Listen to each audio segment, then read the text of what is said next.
point number 12. सबसे बड़ी इश्क इंतहा का मदिहा शाह।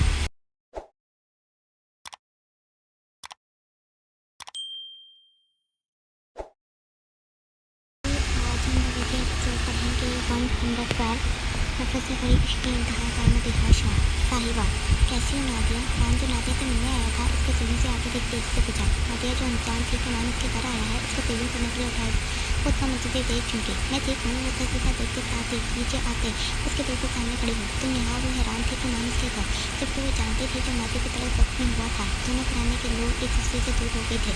आना जाना बंद हो गया था। मैं यहाँ आने वाला नहीं था, लेकिन सिर्फ तुम्हारे लिए, तुम्हें देखने के लिए चला है। कहीं बाहर चल सकते हैं? उसको देखते साथ ही पूछता तो नादिया उसके आते इतना धीमे से पूछने पर हैरान हुई। तुम्हें यहाँ नहीं आना चाहिए था। नादिया ने इतना बोलते जैसे उसको जवाब दिया था। मेरे यहाँ आने से क्या बुरा हुआ? मुझे ठीक से बता दो। इस तरह से भेद करते देख थोड़ा तीखे लहजे में बोला।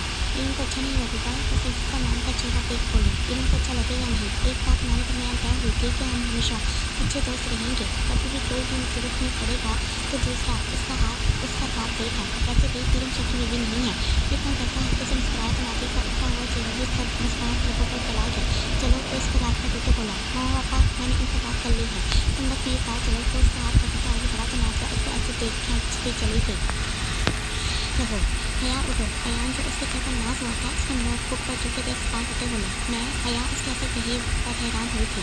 तुम्हारे अलावा कोई और है यहाँ? फटे पर दोनों हाथ करके झुका तो हया तेजी से उठे। क्या कहा था कि आविश में मेरे करीब आने से रुको? क्या किया तुमने? वो उसकी तरफ अपना फोन करते गिराया तो हया तेजी से उसका फोन देखे जहाँ आविश के रात बाद मैसेजेस पर कॉल आई हुई थी। मैं क्या करूँ? मुझे अभी कोई रास्ता नहीं मिल रहा। उसको टालने के लिए मुझसे कहती बोली। हया खान, मेरी बात अच्छे से दिमाग में बिठा लो। अगर तुम्हें लगता है कि तुम्हारे ऐसे मुझे टाल देने से मैं खामोशी से बैठ जाऊँगा तो तुम अभी मुझे जान नहीं पाई। मैं सीधा नुमान जी के पास चला जाऊँगा। जो होगा मैं देख लूँगा। अयान इतना बोलते टेबल पर जोर के हाथ मारते क्लास से निकला। हया अपना सर पकड़ चुकी थी। वो क्या करे उसको कुछ समझ नहीं आ रही थी। हसन, तुझे पता चला निमी का जो रिश्ता हुआ था वो टूट गया। शर्मा जो उसे से अफसोस थी तब उसने सीधा हसन के साथ नाश हुआ था उसको बताकर अदा किया। क्या वो तो कहते तुम अपनी जैसे उछल ही गया?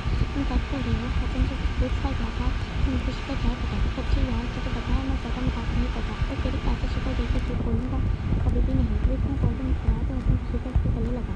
मैं नमी से बात करके आता हूँ। इस बार बेमनी से हुआ उस सच के साथ अभी नहीं सोच चाहिए तो तैयार हो गया तो उसको भाग के जाके देखते थे देख लिया।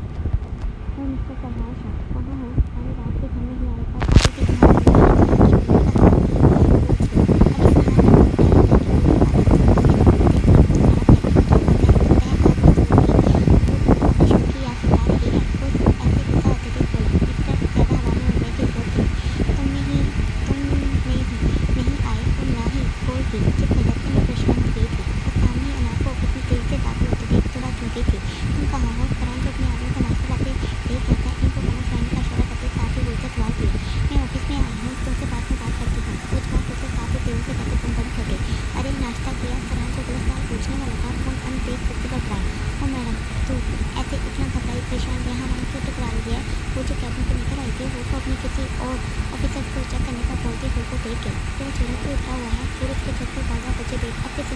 ताकि यार कल मेरे पापा गाँव से वापस लाहौर आए थे लेकिन वो घर नहीं पहुँचे। सारी रात में इंतजार करते रहे मगर वो सुबह होने के बाद नहीं आए।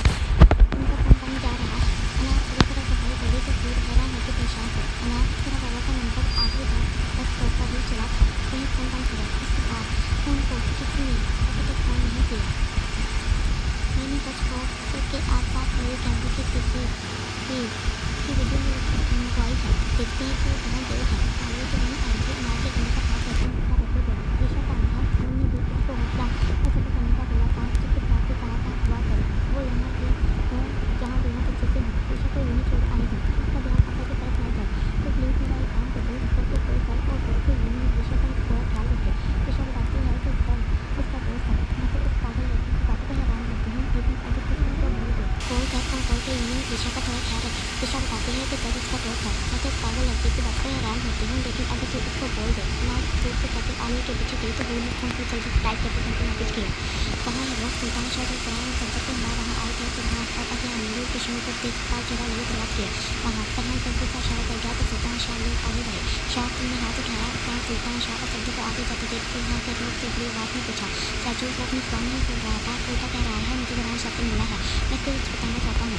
एक बार सिर्फ एक बार इसको उससे मिलने दी। फरहान का भी गुस्से से बुरा हाल बहुत बड़ा था। वो सारी रात से तटवर्थ से पूछता रहा, लेकिन वो सिर्फ अपनी चंद अल्फाज के अलावा कुछ बोल ही नहीं रहा था, जिस वजह से मजबूरी में फरहान और अदनान ने खुद अपने हाथों से दादाबख्श को अच्छे से पिलाई थी। शाह मानने की क्या जरूरत थी? अदनान उसको अपने हाथ में पट्टी बांधते थे, कीमतें जराई। चाचू, इसके अलावा कोई रास्ता नहीं था। वैसे भी अभी मैंने उसके अमर का लिहाज रख लिया है। उसने जितनी बेदर्दी से मेरे चाचू की जान ली थी, उतना तो मैं भी अभी क्या ही नहीं। फरहान जो उम्मीद के बिना था, कार से उम्मीद लेकर कान के हमरा आगे बढ़ा। पानी डालो इस खबीर से इंकार कर। सुल्तान शाह के चेहरे पर राजवान होती एक नजर दादाबख्श का देखकर वो बार-बार हो गए। खुद कमीने इंसान तफ्ताशाह जो पानी का जग उठाते उसके मुँह पर उंडेल कहते, उसको गैर नजरों से देखते साफ ही दिल जोड़ा। तो दादाबख्श के पानी के ऐसे इतना जोर से समय पर हंसराते आंखें खोल गया था। सामने तफ्ताशाह समेत बाकी सभी लोगों की तरफ देखा। कुछ याद आया। सुल्तान शाह अपने चेहरे को थोड़ा सा देखकर दादाबख्श से करीब हुए। तो दादाबख्श सुल्तान शाह की आंखों में गुस्सा नफरत देख कर करके लिए डरा। दादाबख्श उसके कई गुनाहों की सजा मैं किसी पुलिस के हवाले तुझे करके नहीं दूंगा। अगर तू चाहता है कि तुझका दहन खाया जाए और तेरी इस उम्र का लिहाज रखा जाए, तो शराफत से बता, तूने किसके कहने पर मेरी चुप्पी शाह का खून किया था? तुझे एक बार भी उसके कैसे एहसास न हुआ था? तुझे तो वो अपना दोस्त कहता था। तूने उसकी जान कैसे ली? सुल्तान शाह की बात की हालत याद आते ही आंखें भरी थी। दादाबख्श को गिरबान से गुजरते अपनी तरफ फेंका तो वहाँ मुझे सभी लोगों की आंखें नम हुई। शाह साइंस खुदा मेरा जानता है, मैंने अपने बाबा मुराद साइंस को नहीं मारा। दादाबख्श की आंखें जो भरी थी और डरते ही साथ बनारस से पानी सलाद की तरह बहना शुरू हुआ। झूठ बोलता है कमीने इंसान, मैं तुझे अब मार दूंगा। तूने मेरी बहन की जान ली, मैं तेरे टुकड़े करते जानवरों को डालूंगा, तेरी बेटी की जिंदगी आजाद बना दूंगा। तफ्ताशाह जो अपना गुस्सा तपा सुल्तान शाह को देख रहे थे, दादाबख्श के हंसे बोलने पर वो तेजी से लगते दादाबख्श के कमजोर कंधे से शुरू होते मुंह पर अंधाधुंध मृत्यु बरसाना शुरू हुआ। तफ्ताशाह सुल्तान शाह बुलंद बात में धारे तो फरहान और दयान ने मुश्किल से तफ्ताशाह को पीछे किए। भाई साहब, आप इसकी बातें सुन सकते हैं, लेकिन मैं इसकी बातें बर्दाश्त नहीं कर सकता। इसने हमारा नमक खाकर हमें ही कत्ल कर दिया है। मेरी बहन इसको मुराद का हाथ बोलती थी, इसने मेरी बहन को ही खत्म कर दिया, उसके बच्चों को यतीम मस्कीन कर दिया। इस कमीने को जीने का बिल्कुल भी हक नहीं। तफ्ताशाह जो आज बिखर चुके थे, उसके साथ ही धारते फिरते पूरी ताकत लगाते दादाबख्श को पकड़ने की कोशिश की। सब्र करो। तफ्ताशाह अकराम ने उसके कंधे पर हाथ रखते इसको हौसला करने का बोला। शाह साईं, मेरा अल्लाह जानता है मैंने जिस मालिक का नमक खाया इसको नहीं मारा। अगर आज तक तो मुझे मारकर सुकून मिलता है तो मार दे, मुझे कोई फर्क नहीं पड़ेगा, लेकिन मरने से पहले मुझे एक बार, सिर्फ एक बार फरहान शाह से मिल लेने दें। मुझे एक बार इससे बात कर लेने दें, मैं सब गुनाह कबूल कर लूँगा। दादाबख्श की आंखें भी भरते भीख मांगना शुरू हुई थी। तुम्हारी हिम्मत कैसे हुई फरहान शाह का नाम अपनी ज़बान पर लाने की? सुल्तान शाह जो दादाबख्श के बिल्कुल सामने बैठे थे, इसको गिरबान से पकड़ते खींचा, खुद के करीब करते गैर नजरों से झाड़े। वो क्यों तुमसे मिले? जो भी गुनाह कबूल करने हैं मेरे सामने करो, उसका इन सब बातों से कुछ लेना देना नहीं है। सुल्तान शाह उसका चेहरा दबोचते कराए थे दादाबख्श से तकलीफ महसूस करते चीख उठे। शाह साईं, जैसे ही दादाबख्श का मुँह जो सुल्तान शाह ने दबोचा था छोड़ा, वो कामती आवाज़ में बोला, इसका ही तो सब कुछ लेना देना है। शाह साईं, मेरा उससे बात करना बहुत ज़रूरी है। गफ्फार चौधरी को मैंने पैगाम दिया था कि बहुत साल पहले मैं अपने मालिक फराज शाह साईं के साथ किया जुल्म क्या किया था, वो सब करना नहीं चाहता था शाह साईं, मगर मैं मजबूर था। क्या किया था तुमने? सुल्तान शाह थारते थारते गले से दादाबख्श को दबोच गए। पहले साईं, मुझे एक बार मुराद शाह के बेटे से मिलने दे, खुदा की कसम मैं सब कुछ बता दूंगा। उसकी जान को खतरा है, मेरी बात मान ले। दादाबख्श को बिल्कुल बेनुमा चेहरे से खून बहना शुरू हुआ था। बंद होते आंखों को मुश्किल से खोलते बोला, लोग अब नई फरमाइश सुन लो इस साले की। पहले बुरहान से मिलना था, अब सर से मिलना चाहता है। तफ्ताशाह जिसका दिमाग घूम रहा था, फरिश्ते सुल्तान शाह को देखा। तुझे क्या लगता है दादाबख्श, तू ऐसे मुझे बोलेगा तो मैं डर कर कि मुराद के बेटे की जान को खतरा है, तुझे इनसे मिलने दूंगा? दादाबख्श शाह को मेरे जिंदा होते हुए कोई भी छू नहीं सकता। तू इतने साल से उसके करीब नहीं जा सका तो बाकी सब कौन है? सुल्तान शाह सीना अकड़ा कर बोले तो दादाबख्श जो जख्मी हालत में मुबतला हुआ था, तंजियाँ उसके सबके तीनों में आग की जलती चिंगारी को हवा दे गया। तेरी इतनी हिम्मत तो हम पर हंसते। सुल्तान शाह का हाथ उठा था, दादाबख्श के चेहरे पर निशान छोड़ गया। हंसी नहीं आएगी तो क्या रोना आए? जिसको आपने शाह साईं अपने सीने से लगा कर जवान किया है ना, वो फराज शाह का बेटा नहीं है। दादाबख्श जिसका कान खून हो चुका था, हंसते बोला, मेरे बाबा मुराद शाह साईं का लाल, उसका चिराग आप लोगों की कैद में न है और ना ही वो कभी इस कैद में फराज शाह की तरह बैठ सकता था। क्या बकवास लगाई है? सुल्तान शाह का तुम्हारे कैसे गुनाह था? कोई बकवास नहीं, मैंने ही गफ्फार चौधरी को भी ये सब बताया कि फराज शाह मुराद शाह का बेटा नहीं। यही तो एक गुनाह किया था मैंने। शाह साईं, अपने मुराद शाह साईं का बेटा इनसे छीन लिया। मैंने अपने इन हाथों से बच्चे बदले थे। मुराद शाह का बेटा जो पैदा हुआ था, इसको उसकी माँ के देखने से पहले ही उठा कर ले गया। दादाबख्श के रोने में तेजी आई थी, जबकि उसके अल्फाज में सुल्तान शाह जो उसको तो बचे हुए थे, साथ होते इसको छोड़ पीछे कुछ से लगे। फरहान को कुछ समझ नहीं आया था, वो क्या सुन रहा था। अकराम ने भी सुन के दादाबख्श को देखा। आगे के बहुत से ऐसे राज हैं जो इस फिल्म पे बोझ बन गए हैं। अफरान खान अपनी बेटी आयत खान से पूछना, कभी फुर्सत मिले तो अपनी बेटी से हमारा पता पूछना। यकीन जानो तुम्हारी बेटी हमारे बारे में अच्छे से बता देगी। 8 साल पहले वो खाली वैशी राज जो कुछ शाह हाउस हुआ था, अपनी बेटी से पूछना। आप सब हमें ढूंढ रहे थे और हमारा पता आयत बेटी जानती थी। अफरान खान, कोई शक नहीं इसमें, तुम्हारी बेटी बहुत बरकतों वाली है। पैदा वक्त जिसकी आंखें बंद हो गई थी, साथ ही इतना बोलते जबान खामोश हुई। फरहान और अफरान दोनों तकबर के मुंह से 8 साल पहले कसम साफ हुए। ये कब हो रहा था? 8 साल पहले क्या हुआ? सुल्तान शाह को लगा था जैसे इनकी जमीन हिलना शुरू हो चुकी हो। आंखें खोलो, दाता बख्श बताओ मुझे, क्यों झूठ बोल रहे हो इतने बड़े? सुल्तान शाह से तो यही अदम नहीं हो रहा था कि नवाज शाह का बेटा बन नहीं है। ऐसे कैसे हो सकता था? उन्होंने जिसको देख कर लगा कर रखा अपने जिक्र का टुकड़ा समझा, वो टुकड़ा था ही। खबर टाइम, इसको अस्पताल लेके जाना होगा। फरहान अपने आदमी को इशारा करता बोला तो तभी जल्दी से दाता बख्श को उठाते बाहर से गए। शाह क्या बकवास कर रहा था? सुल्तान शाह की हालत हुई जैसे बिगड़ी थी। इनका बीबी हाई हुआ, तभी इनके करीब हुए थे। सुल्तान अंकल, फरहान सबको एक जगह इकट्ठे देख हैरान हुआ था। राम शाह, फरहान जो अपने बाप के कदम में बैठा था, सुल्तान शाह के हमरा खड़ा हुआ। आप सबने इतना सलाम उस कुदरत पे कैसे किया? फरहान सबके परेशानी से सजे चेहरे देख सुल्तान शाह को सवाल कर गया। शाह, इन कामों और मामलों से दूर रहो, इनसे तुम्हारा कुछ लेना देना नहीं। सुल्तान शाह का तो बोलते वहाँ से वर्कआउट कर गए तो फरहान जो दाता बख्श के 8 साल पहले खलीफात पर उलझा था। शाह, तुम यहाँ कैसे आए? सफदर शाह जो जाने लगे थे सर बढ़ाते से पूछा। सफदर अंकल, क्या आदमी सिर्फ आप ही रख सकते हैं? बट अफसोस मुझे इस बात का है कि इस बार मैं लेट हो गया। और फरहान मेरी बातें ठीक किया। वो अपनी नीली आंखों को गिलास में बताते बिना कुछ सुने आराम से वापस गया। अभी वो सब बहुत बंद करके से निकले थे कि फरहान के आदमी को दाता बख्श को उठाते गाड़ी में डालते देख इनकी तरफ लगा। दाता बख्श तो थोड़ा होश में थे। फरहान को देख अपना हाथ उसकी तरफ हवा में करते करीब आने के लिए जैसे इंतजार की। छोड़ो, फरहान का बात हुआ तो सभी आगे डरते पीछे हुए। दाता बख्श फरहान जो उसके करीब हुआ था उसको देख पुकारा तो दाता बख्श का चेहरा हल्के से मुड़ करा। छोटा आबाद था मेरा। दाता बख्श जो टूटे लगते को बोला था, फरहान ने पूरे कान लगाते उसके बाद सुनने की कोशिश। वो कैमरा दाता बख्श जो फरहान को करीब होने का इशारा करता था कुछ फोटो से बोलते हुए फरहान को कान करीब करने का कह गया। इस कैमरे में आपकी जिंदगी का सबसे बड़ा सच छुपा है। मेरे मुराद खान का असल चिराग सिर्फ आप। दाता बख्श के अधूरे अल्फाज पूरे होने से पहले ही मुंह में कैद हुए। फरहान उसके अपनी जिंदगी का रात लग सुन चुका। जबकि चिराग तब ठीक था। जल्दी से अस्पताल लेकर जाओ। सफदर शाह जो बाहर आए थे फरहान को गाड़ी से निकलते एक आदमी को बोला तो वो इन तन से गाड़ी ले उड़े। अनाज वीडियो मिल गई। तुम्हारा शुभ दुरुस्त था, तुम्हारे वक्त किसी ने गुमराह किया। आलिया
वहाँ से निकले। ऐसे कैसे हमला हो गया? रेहान अपने आदमी का फ़ोन सुनते साथ ही बाकी सबको पीछे करने पर मजबूर कर दिया।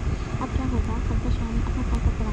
कैसे जाने अब क्या महमूद खबर सुनने को मिलने वाली है? क्या हुआ शाह? जैसे फरहान ने फ़ोन बंद किया ये कहकर कि वो आता है, सुल्तान शाह ने बिना स्टे किए बेटे को मुखातिब किया।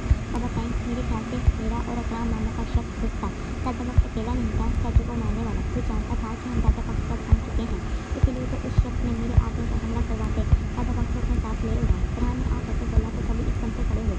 लेकिन नहीं करें, मैं जल्दी इंटरव्यू तक भी पहुँच जाऊँगा। वो लोग अब क्या करते हैं कुछ नहीं करते। फरहान इतना करके वहाँ से निकला तो काम भी तरह के पीछे ही गया। वैसे आयत हुआ कि आज रात हमारे पास शहर पार्टी में ठहर जाए। अच्छी आयत को खुशी से खोलकर काफी रिलैक्स कर गए। रात मैंने नहीं देखा, आज में मन लटकाते दिल से जवाब दिया तो मैंने सारा आना आज मुस्कुरा अपनी आंखों से खो गया। वैसे आयत तुम बहुत बदल गई हो। अगर जो वहाँ आया था सबको बातों में रोक देकर अपनी तरह मदरजा करवाया।